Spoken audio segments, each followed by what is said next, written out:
No son pocas las historias precisamente que nos hablan de cuestiones antiguas y en ellas se describen una amalgama de criaturas, seres y en ocasiones personajes que se refieren a imágenes, a siluetas, a proyecciones que se describen bajo el paraguas de lo imposible.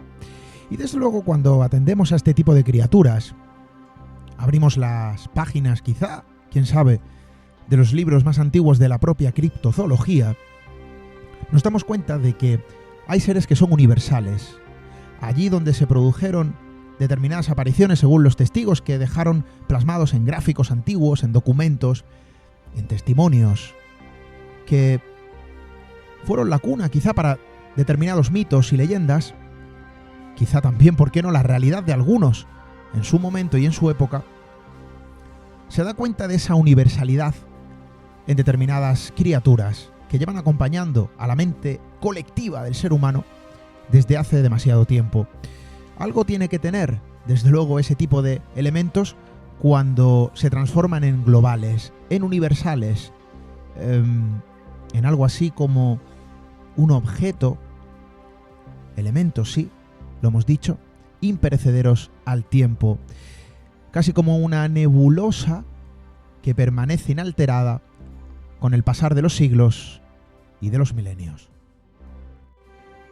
Y hoy vamos a navegar por determinados océanos y mares porque nuestras aguas, nuestras costas, las profundidades de nuestro mundo sirven de caldo de cultivo perfecto para todo tipo de seres y criaturas. Saben ustedes que algunos de ellos ya han protagonizado determinadas obras cinematográficas, obras literarias, ensoñaciones y pesadillas. Y hoy vamos a poner la lupa en una criatura concreta, porque las serpientes marinas, algo que se transforma en un concepto contemporáneo muy distinto a lo que antaño eran,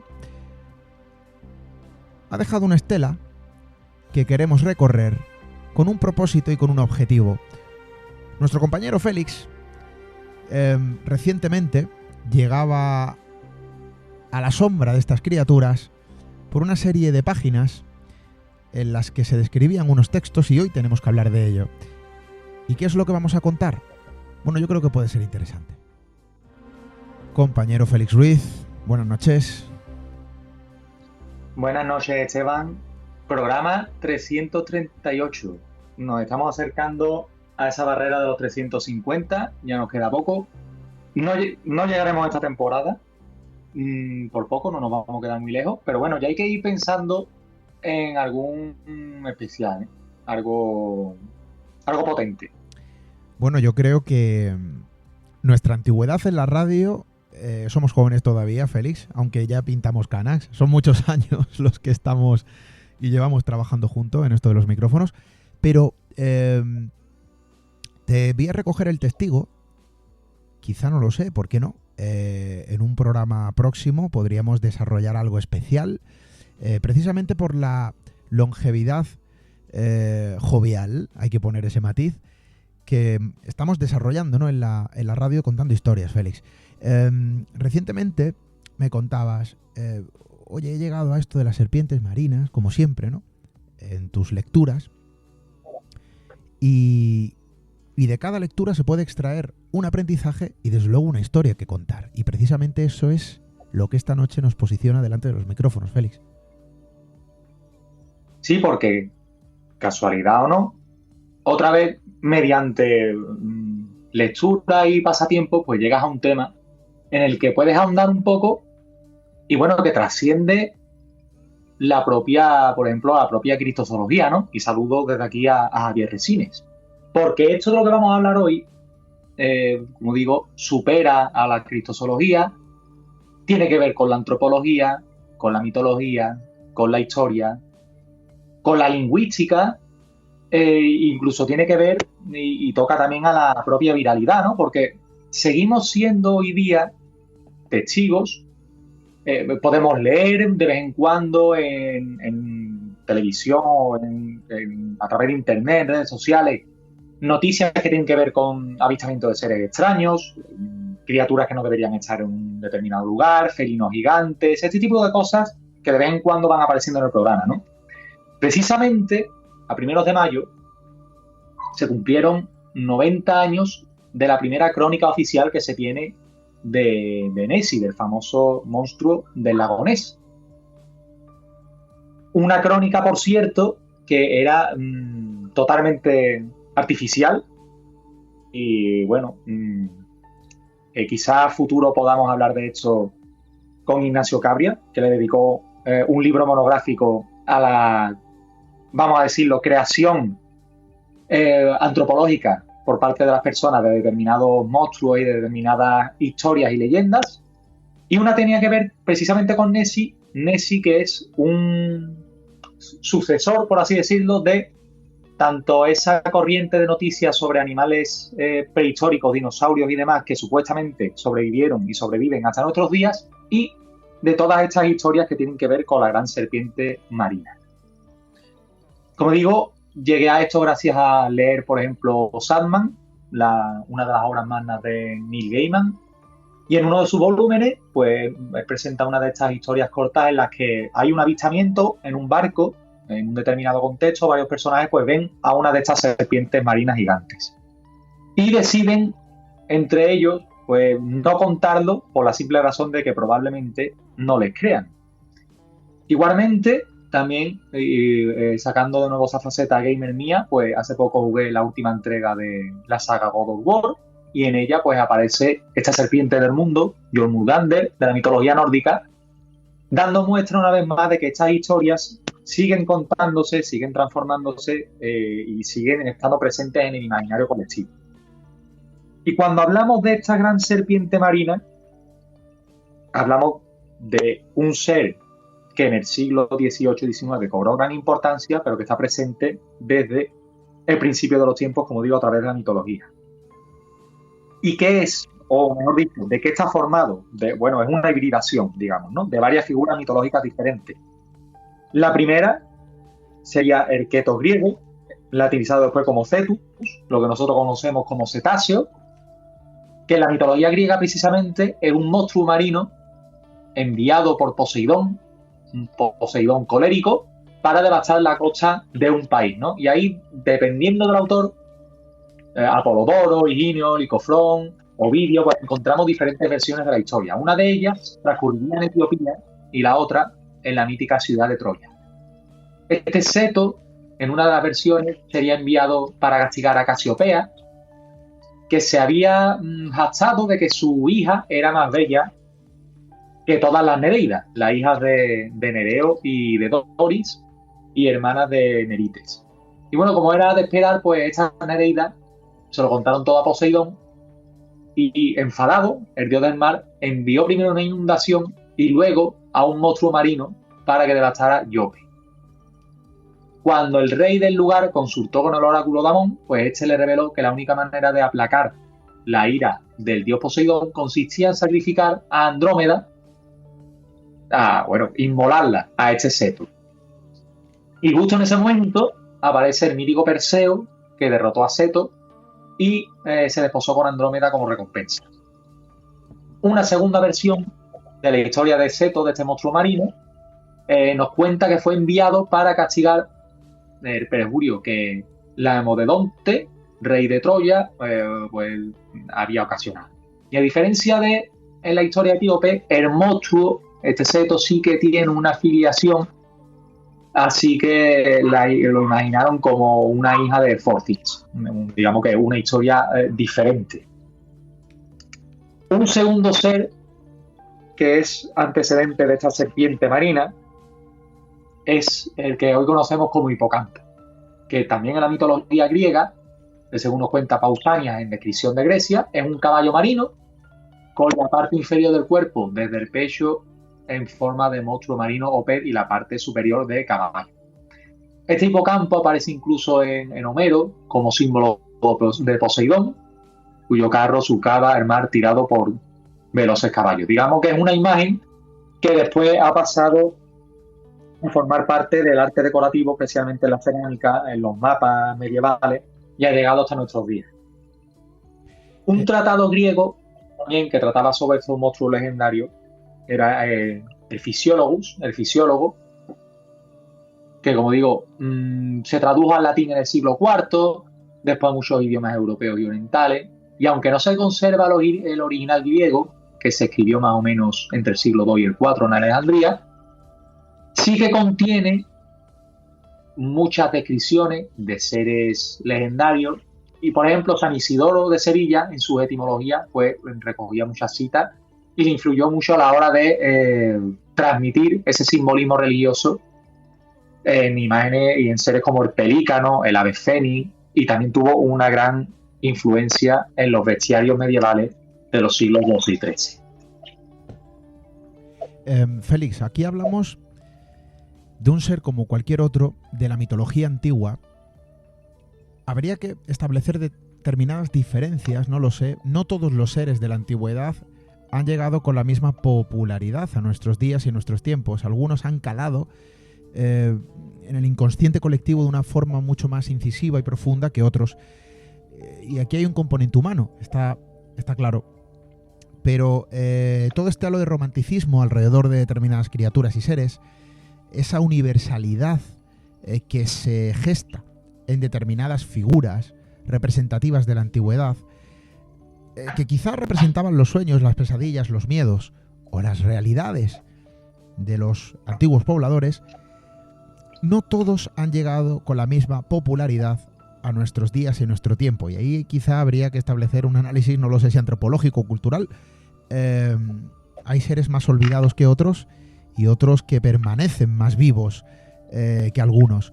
Por lo cual estamos hablando en este sentido de una criatura de la antigüedad que puede decirse o puede catalogarse entre las que de alguna manera han calado de una forma más profunda en el inconsciente colectivo. Sí, porque está íntimamente unido a uno de esos escenarios que suponen el misterio por excelencia. Y ese no es otro que el mar, que el océano. Sigue siendo a día de hoy un lugar vasto, enorme, que casi no conoce límite, aunque está ya prácticamente plenamente cartografiado y explorado, pero que sigue arrojando ese halo de romanticismo, de misterio, de desconocimiento, de curiosidad. Es un lugar en el que convergen vida y muerte, porque en fin, está lleno de sustento y de seres vivos, y a la vez supone un gran peligro para todos aquellos que se adentren en él. Y todavía en nuestros días, en estos que ya miramos más allá de nuestras fronteras, buscando vida en lugares ajenos a nuestro planeta, sigue habiendo ese halo de misterio, de misticismo por descubrir qué hay en los fondos marinos. Y siempre desde tiempos inmemoriales pues se han arrojado historias que tienen que ver con estos fondos abisales, ¿no? Todos conocemos historias sobre el Kraken, que en parte son ciertas. Todos hemos oído historias sobre grandes animales, que bueno, este seto del que hablamos después derivó en los cetáceos, las ballenas que conocemos hoy día, y en otros animales mamíferos de la misma familia. Pero aún siguen explorándose esos fondos marinos, seguimos descubriendo criaturas abisales, desde microscópicas a otras de tamaños más interesantes, más grandes, de mayores proporciones, y se sigue especulando con la supervivencia o la existencia de seres antiguos, sobre todo de gran tamaño, que seguirían estando escondidos en determinados lugares de nuestro planeta. Claro, es un escenario, como digo, muy apetecible. Tanto que todas estas historias que tienen que ver con estos animales, pues como digo, perviven desde siempre y hoy día siguen estando presentes y se siguen contando crónicas sobre ellos, ¿no? De cuando en cuando, en dosis mucho más pequeñas, por supuesto mucho más racionalizadas, muy alejadas de todo este halo mitológico, pero que sí que se trata desde otras ramas, desde la zoología, desde la propia ciencia, ¿no? Como desde pseudociencias o ciencias más limítrofes como la criptozoología, ¿no? Pero todo este desarrollo mitológico lo hemos comenzado con la vertiente latina. Ahora, por ejemplo, vamos a viajar a la Europa del Norte y como digo, a la parte de Europa del Norte, sobre todo Noruega, Suecia. Vamos a hablar un poco de mitología nórdica. Y es que allí encontramos otras dos criaturas mitológicas en forma de serpiente que después derivarían en esta serpiente marina. La primera son los Lindborn, los Lindorn, sobre todo en Noruega, tienen varios nombres. Eran denominados así en época vikinga, que son criaturas fantásticas originadas en el folclore y la mitología de Europa Central, en Escandinavia, principalmente también en Suecia, pero que también están presentes en otras culturas y en fin, en otros muchos contextos, ¿no? Y las leyendas contaban que estas criaturas eran una suerte de híbrido entre dragón y serpiente, reptiles de tamaño variable con varias patas, a veces 2, a veces 4, una sola cabeza, contrariamente, por ejemplo, a la hidra de toda la mitología griega, pero a diferencia del dragón, este Lindworm está desprovisto totalmente de alas. Se supone que estos seres aparecían cerca de iglesias y cementerios, ya que se alimentaban de carne muerta, o bien vagaban por valles cerca de granjas para consumir ganado. Para los europeos medievales, ya cristianizados, estos seres representaban las plagas, tales como la peste o la propia guerra. Pero todavía en la Edad Media se pensaba, como en época pagana, que tener la piel de uno de estos animales fantásticos concedía mejores conocimientos en medicina y también en la naturaleza. Y esta creencia encontraba su origen en el simbolismo de la serpiente, ¿no? Las mudas de la serpiente, que se consideraban símbolos de renacimiento en muchas de estas culturas antiguas. Otro ser mitológico muy famoso, que sigue muy presente hoy en día, de hecho al principio lo he mencionado, es este Jormungandr, la serpiente del mundo, que en la mitología nórdica es una gran serpiente que ronda todo Midgard hasta el día del conocido como Ragnarok, ese destino de los dioses, ese final de los dioses nórdicos. En este caso es un monstruo masculino, hijo de Loki y de Angerboda. Y cuando los dioses Aesir se enteraron de que este ser había sido engendrado por sus padres, pues vieron que el destino de este ser estaba íntimamente ligado a ese final de los dioses, ¿no? Así que Thor lanzó a esta serpiente al mar que rodea Midgard, donde quedaría atrapado, sin tener en cuenta que esta iba a crecer hasta el punto de rodearla completamente. De hecho, en ese Ragnarok, Thor y Jormungandr luchan y se causan una muerte mutua. Thor mata a la serpiente, pero el veneno de esta empapa al dios y acaba con su vida. En los mitos principales que tienen que ver con él, destacan 3 leyendas que muestran estos enfrentamientos entre Thor y esta Jormungandr. En el primero de esos mitos, Thor se encuentra a esta serpiente que ha sido disfrazada como un gato gigante, y como uno de los trabajos que se le encomiendan en una vertiente de la mitología, Thor debía cargar a este gato, como era incapaz, obviamente, a ser tan enorme, pues se las arregló para levantarlo lo suficiente para separar del suelo una de sus 4 patas. Una vez que Jormungandr se reveló como tal, el levantamiento de este gato ficticio y disfrazado se considera como uno de los actos más impresionantes dentro de las Eddas, ¿no? Porque demuestra que Thor tenía un poder sobrehumano para levantar a una serpiente de proporciones gigantescas. En otra de estas leyendas, para una fiesta organizada en la morada de los Aesir, no había suficiente hidromiel porque no tenían una caldera lo suficientemente grande para preparar. Así que se le encomendó a Thor la tarea de buscar un cardero de las proporciones necesarias, pero él no fue capaz de encontrarlo, ¿no? Hasta que Tyr, el dios de la guerra, le informó que Ymir, el gigante, su padre, pues poseía un cardero lo suficientemente grande para agregar toda esa hidromiel, ¿no? Así que Thor se fue a buscar este palacio, y al llegar a él, Ymir se enfadó, sacrificó 3 bueyes para la cena. Bueno, al final tenía que ser hospitalario con Thor, Y a la mañana siguiente salen a pescar juntos, Ymir y Thor, y se aventuran en las profundidades de los mares, ¿no? Hasta que llegan a los dominios de la serpiente Jormungandr. Una vez allí, Thor lanzó su caña de pesca, Jormungandr la agarró, lucharon, y mientras el dios lanzaba miradas de odio a la serpiente, esta lanzaba mares de veneno. Así que Ymir, el gigante, a ver el tamaño de la serpiente de Midgard, sacó bardo, cortó el sedal. Jormungandr no pudo escapar, pero una vez más, y como premio a esta muestra de fuerza por parte de Thor, Ymir le regala el cardero. Al final, Jormungandr, al igual que antes hemos hablado de los Lindworm, simboliza el ciclo de la vida, la eternidad, el ciclo infinito de destrucción, también la creación de los nuevos mundos, un símbolo universal, ¿no? El Uroboros, que es esta serpiente o dragón que se muerde su propia cola, que podemos seguir viendo hoy día y que simboliza el ciclo de la vida, muerte y renacimiento. Así que con este caldo de cultivo, con estas historias antiguas, que como digo, han llegado hasta nuestros días, se fue echando un caldo de cultivo que llevó a la Edad Media en forma de nuevas historias que recogieron cronistas medievales y que empezaron a recoger en libros reales que cuentan historias semilegendarias y que empiezan a construir a este ser, a esta gran serpiente marina, y la van trayendo por siglos más cercanos a nuestro.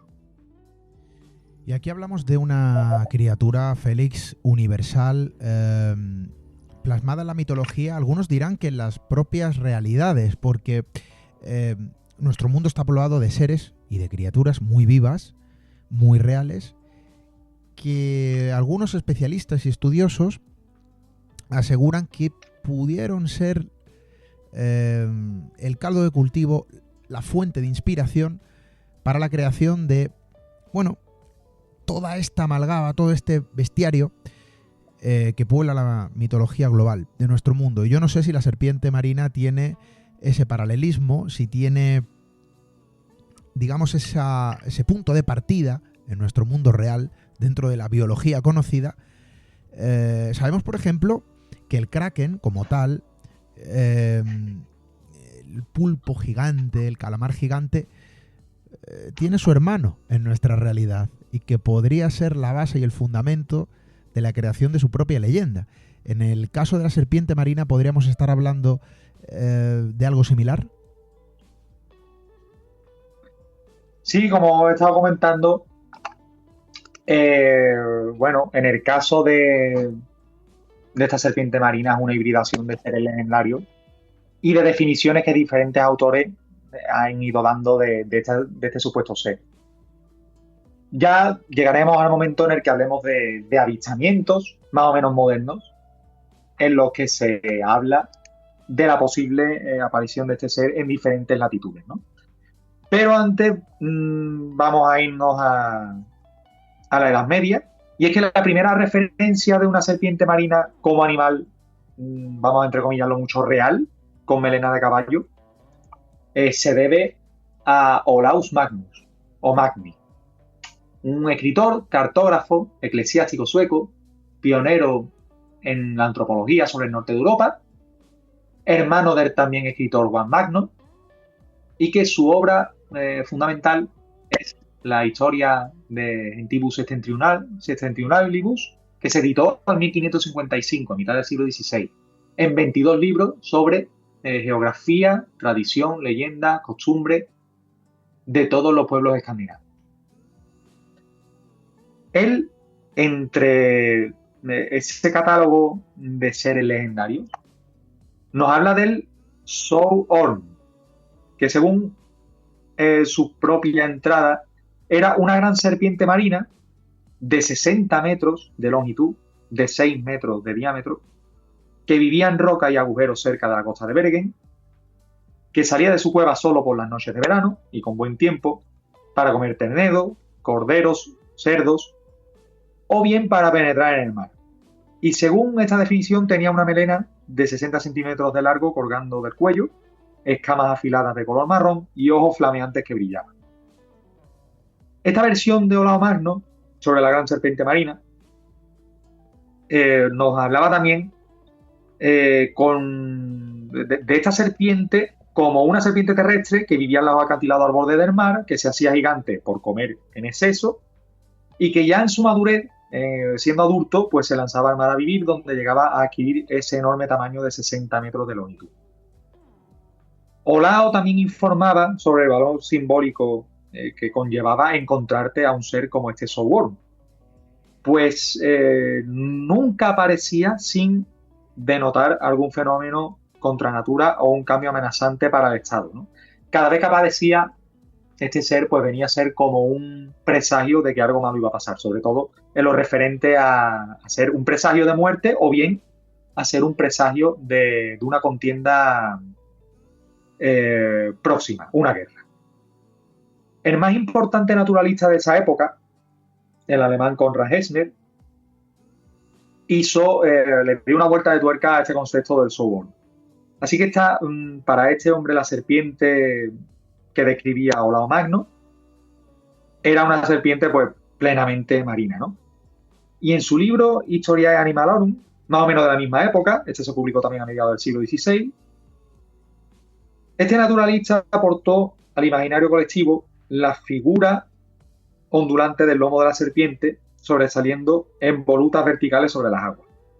Esta imagen de una supuesta gran serpiente, una de cuyas partes ondulantes se asoma por encima de las aguas, es una imagen potente que ha llegado hasta nuestros días. De hecho, si volvemos a acudir a la historia de Nessie, por ejemplo, muchos de los supuestos avistamientos que hay sobre él, de las fotografías que inundan las redes, que todos los que se han acercado a ese misterio pues han visto en revistas, en páginas web, incluso en documentales, pues muestran o bien su cabeza o su supuesta cabeza, parte de su cuerpo que sisea sobre las aguas. Pues esta imagen proviene del siglo XVI. No es algo moderno, no es algo contemporáneo, es algo que proviene de la Edad Media. De hecho, esta imagen enroscada aparece también en esa misma fecha en otro libro de Pierre Belon, el Aqualibus Libri Duo de 1553, o por ejemplo en el Mapamundi de Mercator de 1569. Como decimos, este Soulworm sirvió de evolución natural de estos seres mitológicos anteriores que hemos nombrado y también como punto de partida a seres mitológicos supuestamente ya vivos, naturales, fuera de las historias mitológicas, sino insertados en libros de biología, en libros que hablan sobre vida marina, que se han ido escribiendo desde la Edad Media. Ya en el siglo XVI también, Rudolf Whitauer, en un artículo clásico, analiza leyendas sobre monstruos marinos de manera más bien metódica, interpretándolas bajo la anatomía y la biología y entrando en el testimonio directo de testigos, incorporándolos a la metodología. Así que Whitauer, entre otras cosas, escribía que criaturas mitológicas, monstruos imaginarios y descripciones generales fueron aceptados al mismo nivel que las observaciones directas. ¿Qué quería decir con esto? Que empezaron a producirse avistamientos por parte de marineros, sobre todo, que ya trascendían el propio relato mitológico. Ya se hacía referencia a avistamientos que correspondían a supuestos seres reales, ya fueran este Soulworm o otros parecidos. Vamos a avanzar un poco más. Nos vamos a ir hasta el siglo XVII. Esta serpiente marina, que empezó siendo un fenómeno casi endémico de la zona nórdica, cruza el Atlántico a finales de este siglo XVII y en un libro de 1674 de John Josselin se menciona que una serpiente de mar de gran tamaño estaba enroscada en una roca situada en el estado de Massachusetts, en Cape Ann. Pero la primera observación documentada plenamente de una de estas grandes serpientes de mar se registró en el diario de un misionero danés llamado Hans Edge, que viajaba en su barco en el verano de 1734 entre Noruega y Groenlandia para convertir a nativos de estas islas al cristianismo, ¿no? Y este avistamiento, supuesto avistamiento, se reprodujo en 2 libros sobre esa zona, sobre Groenlandia. Este supuesto avistamiento, que quedó plasmado ya en el siglo XVIII, ha sido investigado por criptozoólogos modernos, entre ellos Lars Thomas, que descubrió en su momento que esta versión del suceso que se ha dado siempre, pues se ha basado en un equívoco, en un testimonio, en una traducción, digamos, errónea, ¿no? ¿Por qué? En realidad este Hans Egede, este misionero, no estaba presente cuando se produjo ese supuesto avistamiento, ¿no? Sino que fue su hijo, Paul, el que lo vio, y este hombre pues lo recogió en una crónica, ¿no? Así que decía Paul, este hijo de Hans Egede, en su nueva traducción, que el día 6 de julio de 1734 vio un terrible monstruo marino que se elevaba tanto sobre el agua que la cabeza era más alta que el mástil principal del barco donde iba, que tenía aletas o patas de gran tamaño y bastante anchas, y que el cuerpo parecía estar cubierto de escamas. Que la piel de esta serpiente era áspera y desigual, que tenía la forma de como decimos, de una serpiente, y cuando se sumergía bajo las aguas lanzaba hacia atrás y levantaba su cola sobre el agua, y esta era igual de larga que todo su barco. Este avistamiento, como tal, pues podría ser la exageración del avistamiento de un cetáceo de gran tamaño, probablemente pues algún tipo de ballena.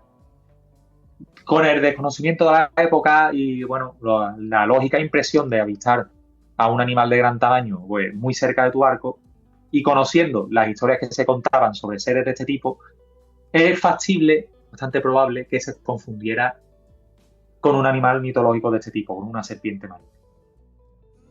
Eso es algo muy propio de otras fechas, Félix. La confusión, quizá de otras fechas y también de tiempos contemporáneos, ¿no? ¿Quién nos dice que muchas de las historias y crónicas que nos llegan a nuestro tiempo, que ocurren en nuestros días y que ocurrieron antaño y que probablemente sigan ocurriendo a lo largo del tiempo, sea producto de una confusión? ¿Y esto dónde nos sitúa? Quizá en la frontera de la realidad y de la irrealidad, porque para quien observa algo imposible, lo atestigua como tal, lo defiende, lo cuenta abiertamente pese a ser tildado de loco, ¿quién le va a negar haber vivido una realidad? ¿Confusión o no? ¿Y quién nos dice que esta y otras criaturas no provienen, algunas de ellas, ¿por qué no?, de una simple confusión? ¿O no? Lo cierto es que alrededor de todo esto también hay misterio. Pero es una cuestión también muy humana, Félix.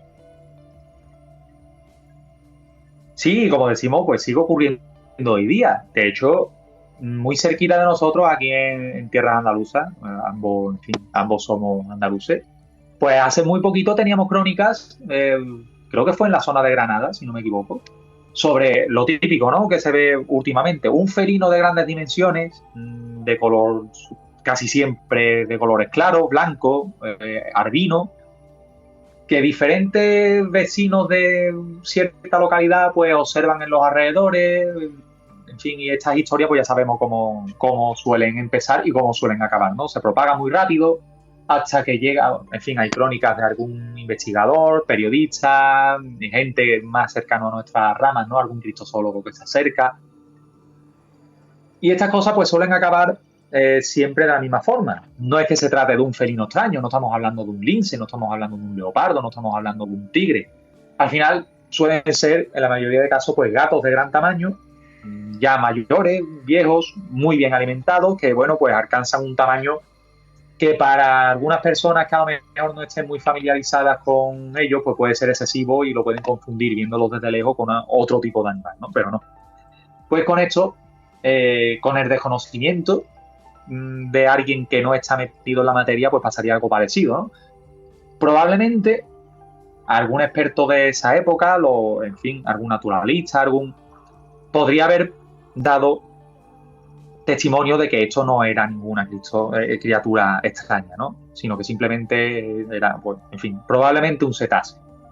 Pero alguien que viajara en estos barcos, algún marinero que, en fin, diera pie o diera pábulo a las leyendas que se contaban. Ya sabemos que el mar, pues, en fin, en la soledad del mar, pues se pueden oír, se pueden ver, se pueden sentir cosas que se pueden confundir con eventos extraños o sobrenaturales.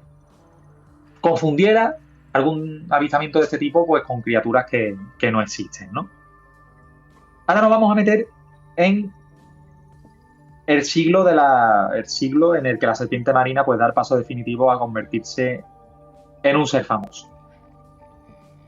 Y es que hasta finales del siglo XVIII, esta gran serpiente marina, como hemos dicho, pues era casi endémica de los países del norte de Europa. Se seguía considerando, aunque ya hubiera avistamientos, pues como una criatura mítica, ¿no? Y es por eso que la mayoría de escritores modernos sobre monstruos marinos suelen sortear avistamientos antiguos. La mitología se consideraba todavía parte de esos avistamientos, ¿no? Y ya en el siglo XIX, cuando empiezan a darse pábulos en los medios de comunicación modernos, en las crónicas, en los artículos, los libros, a avistamientos de este tipo. Según determinadas estimaciones, antes de mitad del siglo XVII, solo se había datado un informe sobre la serpiente marina. Entre la mitad del siglo XVII y el comienzo del XVIII, se hablaba generalmente de 4 avistamientos de serpiente marina. Otros 4 hasta mitad del siglo XVIII. Y en la segunda mitad de ese siglo, después del libro del obispo Erik Pontoppidan, que supone uno de las fuentes principales sobre la materia, el número de avistamientos asciende a 23. Y a partir de comienzos del siglo XIX, se da una ola importante de avistamientos en la costa noroeste de Estados Unidos. Ya esta serpiente marina empieza a parecer no un ser mitológico, sino un animal real. Y daba comienzo así la era dorada de este monstruo. No solo por la documentación de supuestos avistamientos, sino también porque este ser empieza a entrar dentro del debate científico como tal. Se empezó a especular si era real y se debatió en torno a ello. Nos vamos a ir a 1817, y es que entre junio y agosto se produce en Estados Unidos una oleada. Igual que hoy asistimos a oleadas ovni y debatimos tantísimo sobre las oleadas que se produjeron en el pasado siglo XX. A principios del siglo XIX, pues se produjo una oleada de seres de este tipo, de grandes serpientes marinas. Algunas de ellas, algunos de esos avistamientos vistos y supuestamente testificados por decenas de personas, unas veces desde tierra, otras veces desde barcos. Muchas veces desde la costa de Gloucester y de Cape Ann. Estamos hablando de Massachusetts, en Nueva Inglaterra. Por primera vez, la serpiente marina pasaba de ser un avistamiento que se hablaba con la boca pequeña, entre marineros en círculos muy pequeños, a ser algo que estaba más democratizado, digamos así, ¿no? Se hablaba entre círculos de más personas, de más procedencia, de muchos estratos sociales, con diferentes ocupaciones, y en un país donde ya había diarios nacionales que se distribuían en gran número y que podían llegar a cualquier lector. Como decimos, en ese verano de 1817 se producen esta serie de avistamientos. Vamos a hablar de uno en concreto, que se produce el 6 de agosto de ese año, donde 2 mujeres declararon en su momento haber visto una gran serpiente de mar entrando en la bahía de Gloucester. Nadie las tomó en serio, a pesar de que algunos pescadores decían haber visto algo similar, pero el capitán de un buque costero reafirmó este testimonio diciendo que había visto una serpiente marina de casi 20 metros de tamaño, de longitud. Al ser un capitán de barco de un buque costero, pues se consideró que este testigo tenía más credibilidad que las 2 mujeres que habían dado testimonio original. Ya sabemos cómo funciona esto. Hoy día, si hacemos otra vez la extrapolación al fenómeno ovni, por ejemplo, se declara testigo cualificado todas aquellas personas que tengan una ocupación importante, capitanes pilotos, gente que tienen un gran conocimiento sobre lo que ocurre en los cielos. Con esto pasaba algo similar. No valía lo mismo el testimonio de una persona profana a lo que ocurría en los mares, y sí que se tenían en mayor consideración los testimonios de gente que viviera la mar. Pescadores, marineros, sobre todo, gente que tenía cargos importantes, en este caso el capitán de este barco.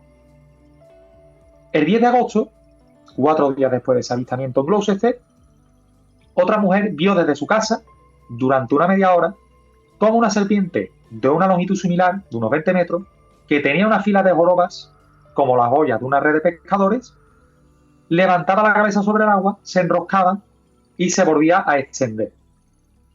Y un hombre vio, a una distancia muy corta, como una serpiente con cabeza como de caballo, así la definió, entraba en la ensenada en compañía de 2 tiburones, avistamiento que fue refrendado por 3 personas independientes. En esa misma oleada, otros 4 días después, día 14 de agosto de 1817, esta serpiente marina ya era una gran noticia, no era un rumor, sino que era un clamor en todo el puerto de Gloucester, y había gente que se dedicaba a observar con prismáticos toda esa zona para intentar verla. Ese mismo día 14, un carpintero de Ribera vio desde un bote una serpiente que él, pues más o menos calculó que tenía unos 15 metros de longitud y tan gruesa como un barril. Los casos siguieron. El día 18, unos pescadores de la zona vieron un monstruo que, según ellos, medía entre 20 y 30 metros de longitud, igual del grosor de un tonel, y que tenía además 3 cuernos. Ya, obviamente, los periodistas, folletines, periódicos entraron en la materia. Y una editorial se lanzó ya el día 22 de agosto, lanzaron un folleto monográfico dedicado a esta serpiente marina con el título de Una monstruosa serpiente marina. El último caso de esta oleada de Gloucester se produjo el 10 de septiembre, pero a nivel local, más pequeño, con menor repercusión, se continuó habiendo avistamientos en la zona por parte de pequeños grupos de personas, ¿no? Así que, como decimos, fue una oleada que produjo varios avistamientos, que tuvo de testigo tanto a personas normales como a personas que se consideraban de mayor prestigio, y que desató una pequeña histeria en la que, bueno, pues muchísimas personas estuvieron pendientes durante el día de la aparición de estos seres, ¿no? Y seguro que cualquier persona que nos oiga tiene nociones de casos similares con otro tipo de seres, ¿no? Nosotros hemos descrito la aparición de felinos, hemos hablado de apariciones de otro tipo de seres, o por ejemplo de platillos volantes, de ovnis y demás, pero también se producen avistamientos de otras criaturas, pájaros de gran tamaño,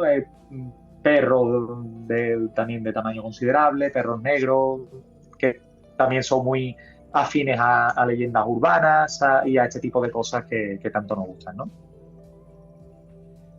Félix, todo esto se diluye, y creo que lo hemos dicho, en una frontera de realidad e irrealidad, porque claro, ¿hasta dónde? Hablábamos de esa confusión. ¿Cuántas criaturas habrán llegado a nuestro tiempo desde la antigüedad por una confusión? Pero ¿qué ocurre cuando eso se transforma en global? Cuando transfiere un carácter más físico al ser algo universal, cuando se transforma en un fenómeno vivo contemporáneo. Es que aquí todo cobra otro calado. Aquí no estamos diciendo, desde luego, que las serpientes marinas existen, pero ¿quién es el autorizado para decir que no existen? ¿Quién es el que conoce al 100% las profundidades de nuestros mares? Lo cierto es que no ha llegado a ningún tipo de resto físico, como es el caso, por ejemplo, de los calamares gigantes, que sí que se ha comprobado, ¿no?, mediante una serie de restos que de cuando en cuando se alojan, se puede denominar de este modo, en nuestras costas, y de alguna manera tenemos una evidencia física. Pero de esta criatura, Félix, solo tenemos el testimonio, el propio mito antiguo, desde tiempos remotos, y un fenómeno que sigue vivo en cuanto a la palabra precisamente de los atónitos testigos que dicen haber mantenido un encuentro con lo imposible de forma directa. No hay una evidencia física en este sentido que pueda avalar la existencia de este tipo de seres, Félix. Claro, no existe, pero tiene la particularidad de que se apoya en imágenes muy potentes, ¿no? Ya hemos hablado de ese romanticismo en torno al mar. También hemos hablado de la supuesta pervivencia o la creencia de determinadas personas de que hay posibilidades de que sobrevivan especies antiguas todavía en nuestros días, sobre todo de la época jurásica. A todo ello contribuyó, por supuesto, el desarrollo científico. También la literatura. Hubo una época en la que se dio mucho pábulo a esta aparición de seres prehistóricos en contextos modernos. Bueno, por ejemplo, pues podemos hablar de novelas de Arthur Conan Doyle, solo por dar un ejemplo. Y esta idea de juntar lo pasado y lo presente, el romanticismo del mar con seres prehistóricos, pues ayudó a que este mito perviviera, ¿no? Esta imagen, sobre todo, puede emparentarse con seres prehistóricos, como decimos, de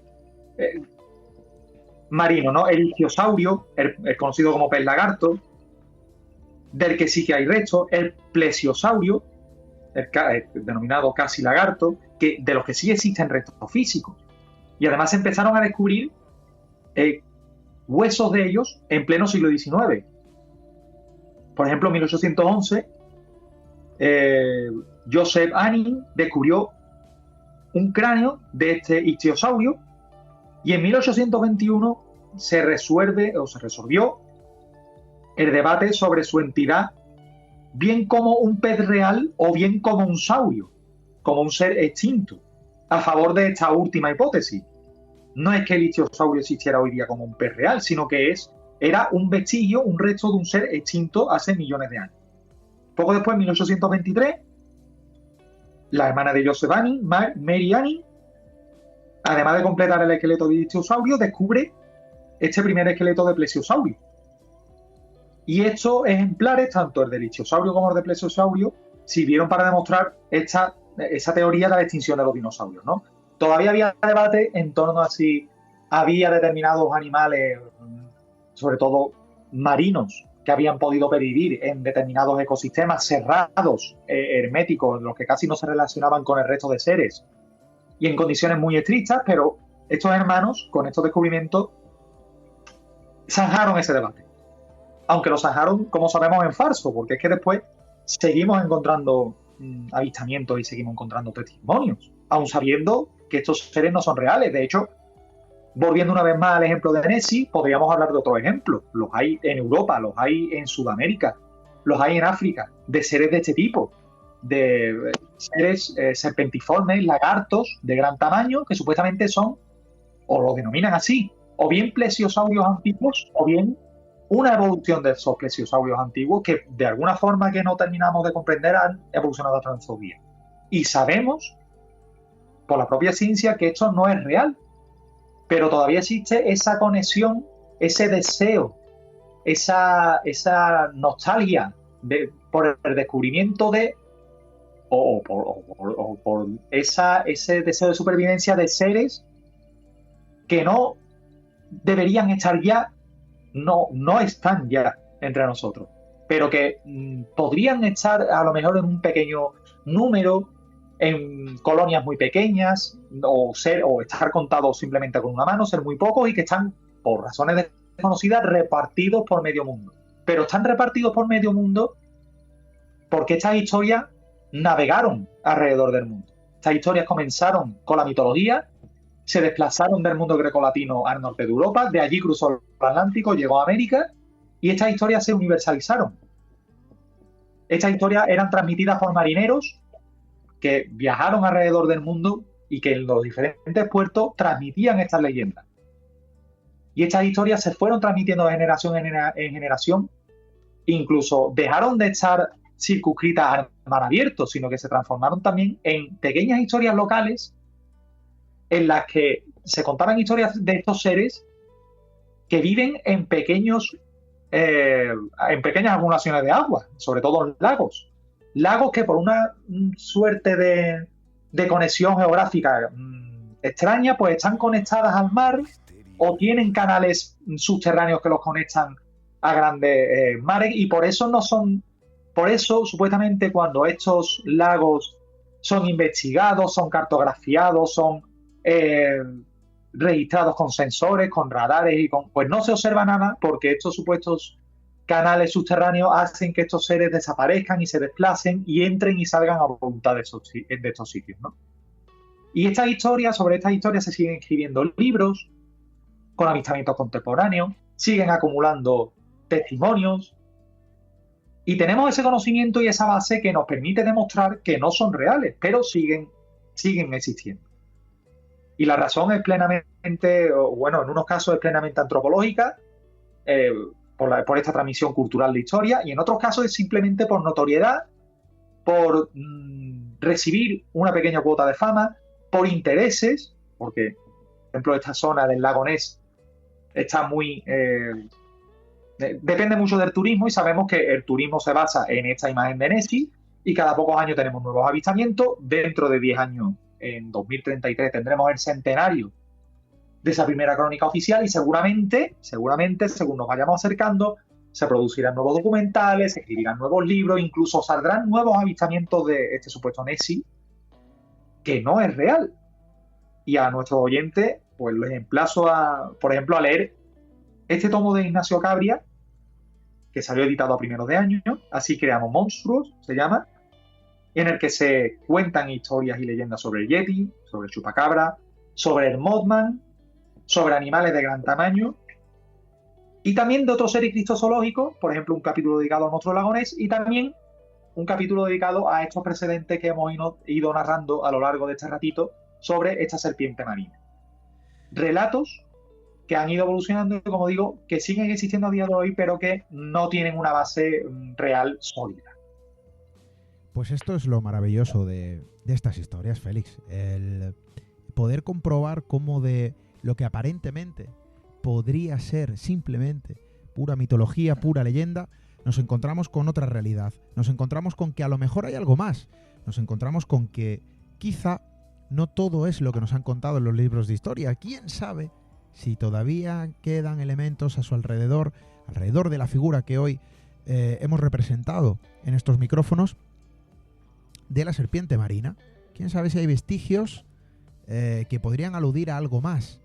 ¿Quién sabe si realmente en las profundidades que de momento desconocemos existen criaturas que aún pueden sorprendernos? Estoy seguro que sí.